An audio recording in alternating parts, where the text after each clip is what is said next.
Some northern elders have called on President Muhammadu Buhari to overhaul the security system ahead of the 2023 general elections. The elders, under the aegis of Coalition of Northeast Elders for Peace and Development, said they were concerned about the state of insecurity across the nation. The elders noted that they were highly disturbed that Buhari had not taken proactive steps to end the situation other than holding endless meetings with security chiefs as the presidential villa, Abuja. In a statement by its national coordinator, Engineer Zanagoni, the northern elders said insecurity in Nigeria has become a source of concern both to Nigerians and the international community. While lamenting how lives are being lost daily, the northern elders regretted that in spite of the development, the president has continued to hesitate in acting to calls by experts and majority of Nigerians that the security architecture be overhauled completely. The elders urged Buhari to sack the National Security Advisor, Major General Babagana Munguno retired, the service chiefs, and holistically restructure the nation's entire security architecture. They said unless such a step was taken by the president urgently, the nation's worsening security challenges may not abate soon. Meanwhile, two Super Tucano fighter jets of the air component Operation Hiding Kai in precision air raids on 3 Boko Haram enclaves in Sambisa Forest have eliminated about 49 terrorists in Borno State. Reports say the multiple air strikes was conducted by the Air Task Force at the terrorist camps of Gagash, Mina, and Gazua in Bamalakogon area. Information has it that the combat aircraft took turn attacking targets at another location given as Mina, scoring crucial hits on the hideouts leading to the neutralization of several Boko Haram terrorists while others escaped with bullet wounds. Counter-insurgency experts and security analysts in the Lake Chad, Zagazola Makama, who confirmed the onslaught, noted that about 29 insurgents were neutralized in Gazua. One truck with 4 of them killed in Gagash, while 16 others met their Waterloo in Mina. It was gathered that the Nigerian Air Force, operating in concert with surface forces, will sustain their offensives against the terrorists in the northeast. Recall that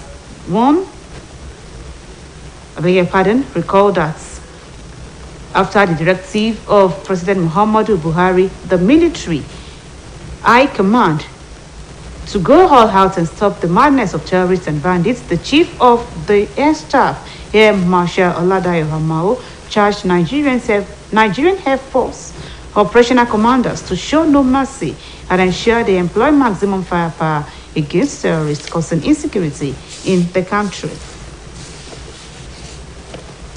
President Muhammadu Buhari, Senate President Ahmed Lawan, House of Representatives Speaker Femi Gbajabiamila, and Deputy Speaker Ahmed Idris Wase, and other leaders of the ruling All Progressives Congress have poured encomiums on former Borno State Governor Kazim Shettima on his 56th birthday. In a statement by Special Advisor on Media, Ola Awuni, Senate President Lawan said Senator Shettima is a man of many parts and bundle of energy, as he has demonstrated in his remarkably productive public life. While Honorable Gbajabiamila described Shettima as a determined, upright, courageous, and dogged politician whose words are his bond.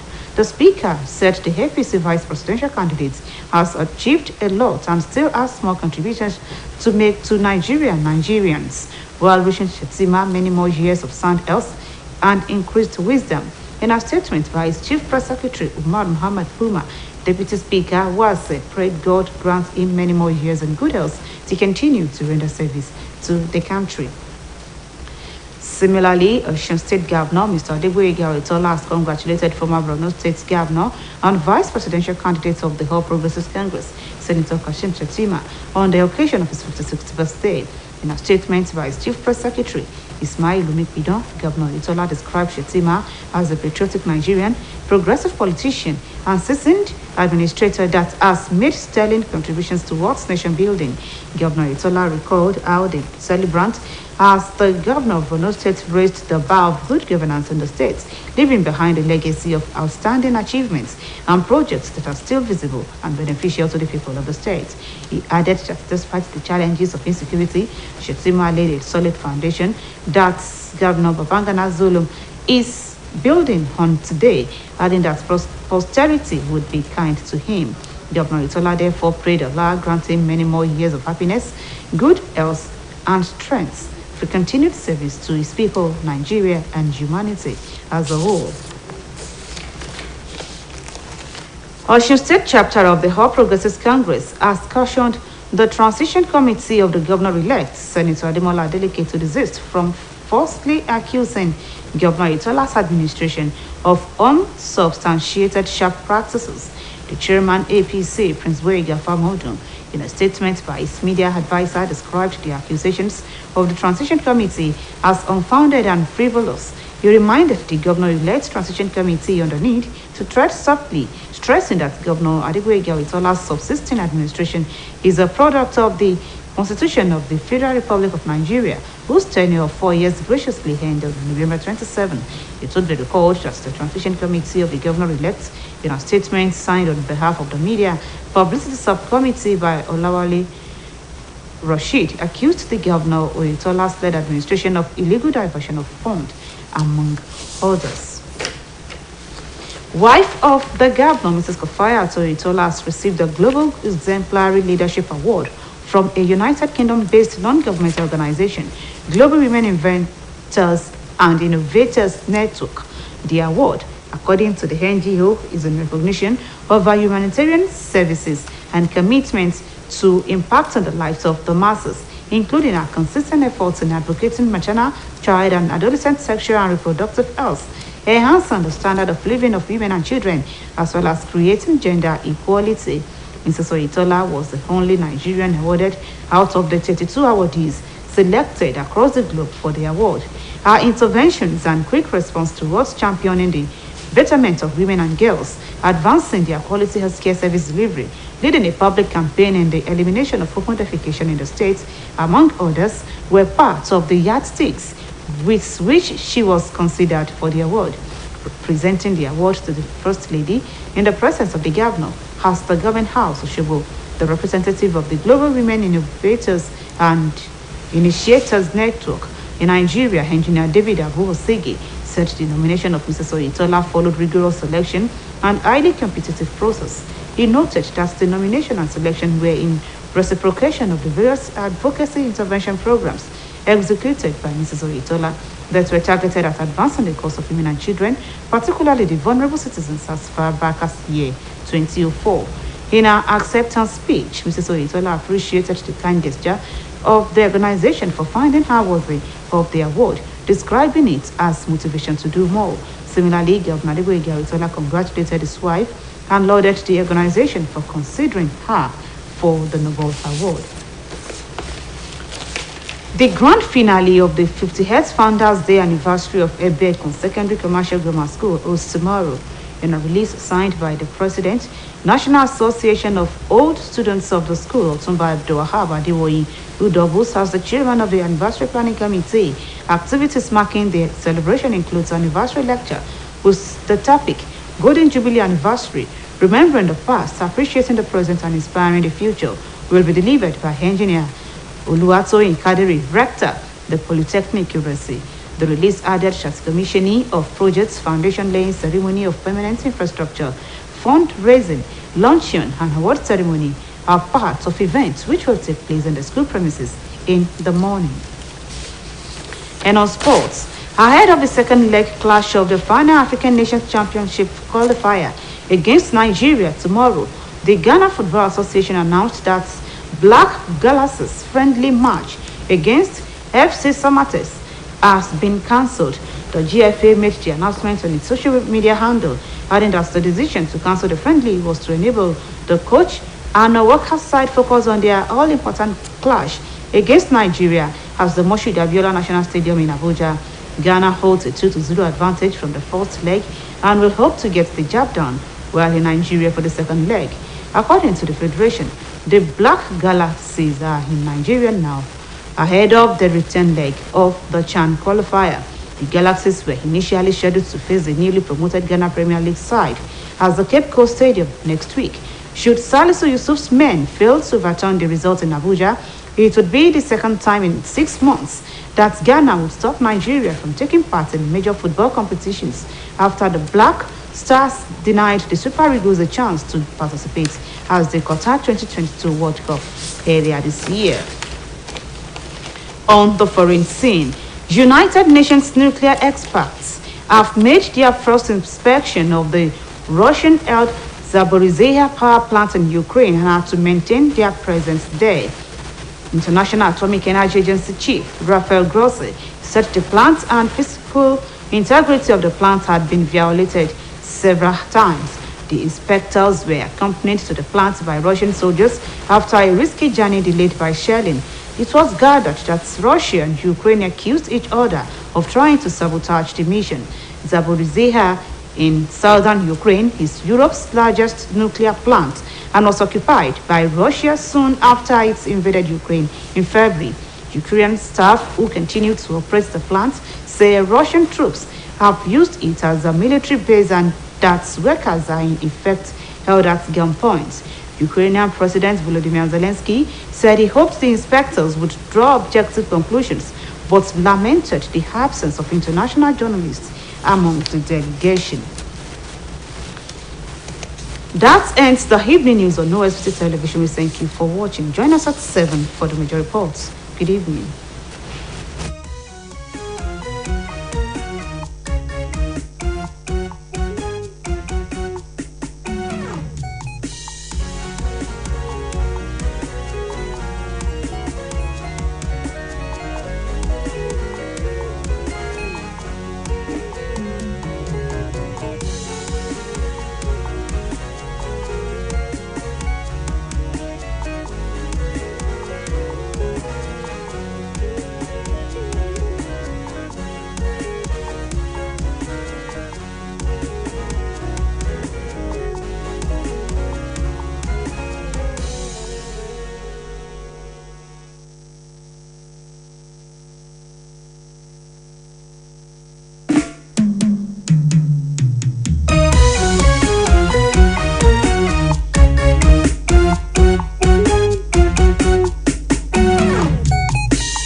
gbogbo ọmọ ìpínlẹ̀ Ọ̀ṣun ìpínlẹ̀ ọmọlúwàbí gbogbo Nàìjíríà pátápátá ìjẹ́ lọ OSBC ilé àwíyé lókè balẹ̀ dandan ni nílùú Òṣogbo òròkè àsálà orí ìròyìn ìmúròde ò sílò omi o dírẹ́bà gbé mi òdodo ọ̀rọ̀ o dírẹ́bà gbé mi kọ́bá ti gbé mi dóṣogbo ò sílò omi o máa béèrè OSBC máa béèrè ilé àwíyé máa béèrè amóhùnmáwòrán o.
ẹ kúrọ̀lẹ́ ìròyìn rọ̀lẹ́ la mú wá fún yín. Kamil Abdulrahim lóníròyìn yín.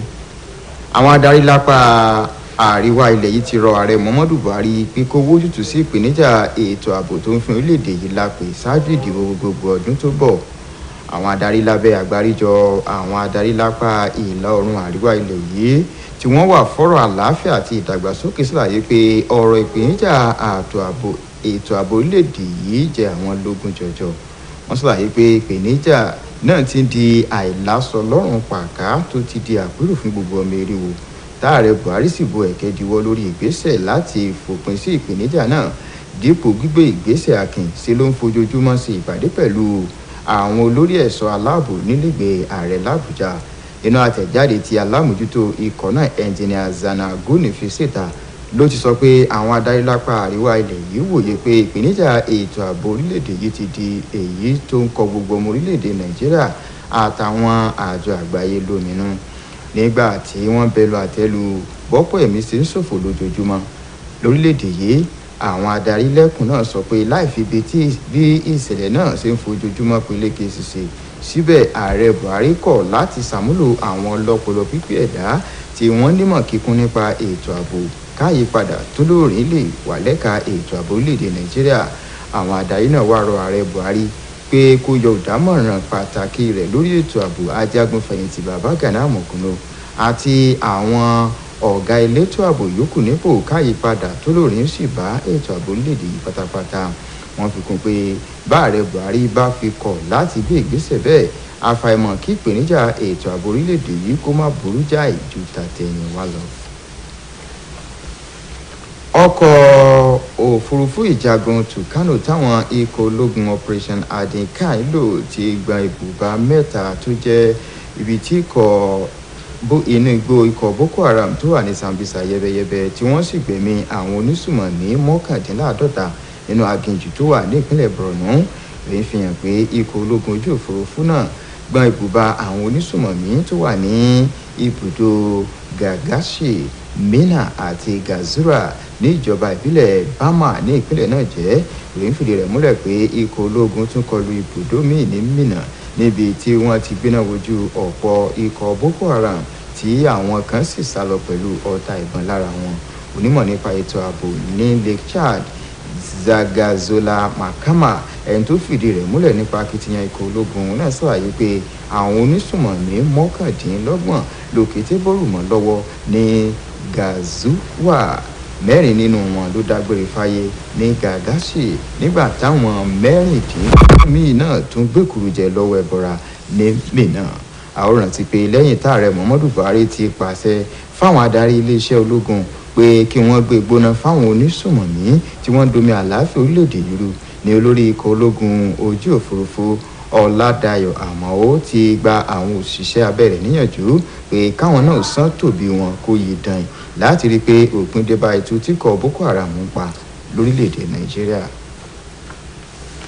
Ààrẹ Muhammadu Buhari, olórí ilé asòfin àgbà ilẹ̀ yìí Sẹ́nẹ́tọ̀ Ahmed Lawan, abẹnugan ilé ìgbìmọ̀ aṣojú-ṣòfin ilẹ̀ yìí Honorable Fẹ́mi Gbàjàbíàmílà àti igbákejì abẹnugan ilé Honorable Ahmed Idris Wase àtàwọn aṣáájú nínú ẹgbẹ́ òṣèlú All Progressives Congress ti ránṣẹ́ kú oríire ọjọ́ ìbí sí gómìnà tẹ́lẹ̀ rí ní ìpínlẹ̀ Borno Sẹ́nẹ́tọ̀ Kashim Shettima kú oríire ọjọ́ ìbí ọdún 56.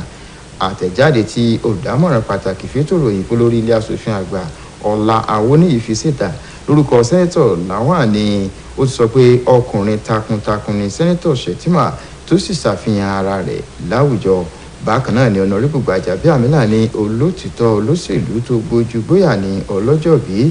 Abẹnugan ilé ní olùdíje fún ipò igbákejì ààrẹ ilẹ̀ yìí nínú ẹgbẹ́ òṣèlú All Progressives Congress ti kópa tó jọjú fórílẹ̀-èdè yìí àtàwọn èèyàn rẹ̀ lápapọ̀ tó sì ní kí Allah túbọ̀ máa ṣàlékún ìlera pípé fún un.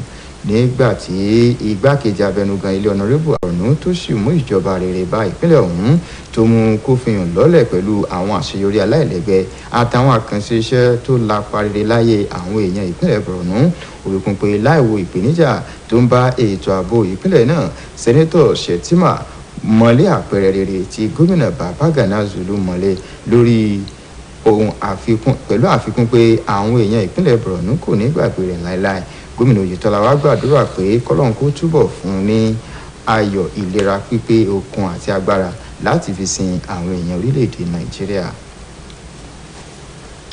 ẹgbẹ́ òṣèlú All Progressives Congress ti rọ ìgbìmọ̀ tí ẹgbẹ́ òṣèlú People's Democratic Party gbé kalẹ̀ láti mójútó gbígba ìkúdà ìṣàkóso gómìnà tí wọ́n ṣẹ̀ṣẹ̀ yàn sẹ́nẹ́tọ̀ Adémọ́lá Adélékè pé kó dẹ́kun fífẹnu tàbùkù ìjọba tí gómìnà oyetola ń darí. alága ẹgbẹ́ òṣèlú APC ní ìpínlẹ̀ Ọ̀ṣun ọba Gbóyèga Fámọ̀ọ́dún sọ èyí nínú àtẹ̀jáde tó dámọ̀ràn rẹ̀ fétò ìròyìn fi síta pé àwọn ẹ̀sùn náà ni kò lẹ́sẹ̀ ńlẹ̀ rárá. a ó rántí pé ó rán wọn létí pé káwọn ìgbìmọ̀ náà tẹ̀ jẹ́jẹ́ pẹ̀lú àlàyé pé gómìnà Adégbóyèga Oyètọ́lá sì ni gómìnà gẹ́gẹ́ bófin ṣe là kalẹ̀ pẹ̀lú àlàyé pé lọ́jọ́ 27 oṣù kọkànlá ọdún yìí ní sáà ọdún mẹ́rin rẹ̀ yóò parí. a ó rántí pé ìgbìmọ̀ tí ẹgbẹ́ òṣèlú PDP gbé kalẹ̀ fún gómìnà tí wọ́n yàn náà ní alukoro ìgbìmọ̀ ọ̀hún ọ̀gbẹ́ni Ọláwálé Rasheed fẹ̀sùn kan ìjọba tí gómìnà ń darí pé ó ń darí owó gba ibòmíì lọ. aya gómìnà ìpínlẹ̀ Ọ̀ṣun arábìnrin Kàfáyà tó ètò láti gbàmì ẹ̀yẹ aṣáájú tó fàpẹrẹ lílẹ̀ látọ̀dọ̀ àjọ kan tí kìí ṣe tìjọba tó filẹ̀ Gẹ̀ẹ́sì ṣe ibùjókòó tí wọ́n pè ní Global Women Inventors and Innovation Network. àmì ẹ̀yẹ tí wọ́n fún aya gómìnà ló jẹ́ ara mímọ rírì iṣẹ́ àánú àti ipa mọ́nìgbàgbé tó kó nínú ìgbé ayé ọmọnìyàn, ipa tó kó nídìí fífòpin sí lílo àwọn èwe àti obìnrin nílòkulò pẹ̀lú mímú ìgbé ayé dẹrùn báwọn obìnrin. arábìnrin Oyètọ́lá nìkan lọmọ orílẹ̀-èdè Nàìjíríà nínú àwọn 22 tí wọ́n ṣàyàn lágbàáyé fámì ẹ̀yẹ ọ̀hún. lára àwọn ohun tí wọ́n tún wò tí wọ́n fi fún arábìnrin Kàfáyà Oyètọ́lá lámì ẹ̀yẹ nílẹ̀ Gẹ̀ẹ́sì ní ìgbésẹ̀ akin tó ń gbé lórí ọ̀rọ̀ ìdẹ̀rùn àwọn obìnrin, ìpolongo fífòpin sí à ń dábẹ́ fọ́mọbìnrin, fífòpin sí ṣíṣe ìgbọ̀nsẹ̀ lójútáyé ní ìpínlẹ̀ yìí àti àwọn ìwà míì ló mú kí wọ́n fàmì ẹ̀yẹ náà dánlọ́lá. nígbà tó ń gbé àmì ẹ̀yẹ náà fún aya gómìnà nílẹ̀gbẹ́ ìjọba lọ́ṣogbo, aṣojú àjọ Global Win lórílẹ̀‐èdè yìí ẹ̀jìnà David Abu Oshige ó ní lẹ́yìn tí wọ́n ti ṣàkójọ àwọn èèyàn ni wọ́n rí pé arábìnrin Oyètọ́lá fakọyọ láàrin àwọn èèyàn náà. nínú ọ̀rọ̀ rẹ̀ arábìnrin Oyètọ́lá dúpẹ́ lọ́wọ́ àjọ náà fún bí wọ́n ṣe kàyẹ tó sì ní yóò mú kó ń túbọ̀ máa ṣe dáadáa sí i. ẹ̀wẹ̀ gómìnà Adégbóyèga Oyètọ́lá ti kí aya rẹ̀ kú oríire àmì ẹ̀yẹ náà tó sì gbóṣùbà fún àjọ Global Win fún bí wọ́n ṣe mọrírì àyà ọ̀hún. ayẹyẹ àṣekágbá 50 ọdún tí wọ́n dá Ẹ̀bẹ̀kún Secondary Commercial Grammar School sílẹ̀ yóò wáyé lọ́la. àtẹ̀jáde tí alága ẹgbẹ́ àwọn akẹ́kọ̀ọ́ jáde ti ilé ẹ̀kọ́ náà Ọ̀túnba Abdulwahab Adéwọ̀yìn tó tún jẹ́ alága ìgbìmọ̀ tó ṣe àgbékalẹ̀ ètò náà sọ pé lára ètò tí wọ́n là kalẹ̀ ní ìdánilẹ́kọ̀ọ́ pàtàkì tó dá lórí àjọ̀dún 50 ọdún èyí tí onímọ̀ ẹ̀rọ ọ̀mọ̀wé Olúwatóyìn Kádírì ti ṣe ọ̀gá àgbà polytechnic rẹ̀ sí yóò gbé kalẹ̀. àtẹ̀jáde náà fi kún pé lára ètò tí yóò wáyé tí yóò tún wáyé ní ṣíṣí àwọn àkànṣe iṣẹ́ ìkówójọ àti fífún àwọn èèyàn lámì ẹ̀yẹ níbi ètò náà tí yóò wáyé lọ́gbà ilé ẹ̀kọ́ náà lọ́wọ́ àárọ̀. àjọ tó ń rí sí eré ìdárayá bọ́ọ̀lù aláfẹsẹ̀gbá lórílẹ̀‐èdè Ghana ti fi léde pé ó ń ti fagilé ìdíje ọlọ́rẹ̀ẹ́sọ̀rẹ́ tó yẹ kó wáyé láàrin Black Galaxies torílẹ̀‐èdè náà àti ti Zamatex nítorí abala kejì àṣekágbá kòmẹ́sì ọyẹ ife ẹ̀yẹ Áfíríkà tí yóò wáyé láàrin orílẹ̀‐èdè Nàìjíríà àti Ghana lọ́la. àjọ tó ń rí sí ọ̀rọ̀ eré ìdárayá lórílẹ̀‐èdè Ghana tó kéde yìí lórí ìtàkùn ayélujára rẹ̀ pẹ̀lú àfikún pé ìgbésẹ̀ yóò ṣẹ̀yìn ọ̀nà láti rí dájú pé akọ́nimọ̀ọ́gbá ikọ̀ Anos Walker ṣe gbogbo àwọn ìgbáradì tó yẹ ṣáájú ìdíje ọ̀hún tí yóò wáyé ní pápá ìṣeré Moshood Abiola nílùú Àbújá. orílẹ̀-èdè Ghana ló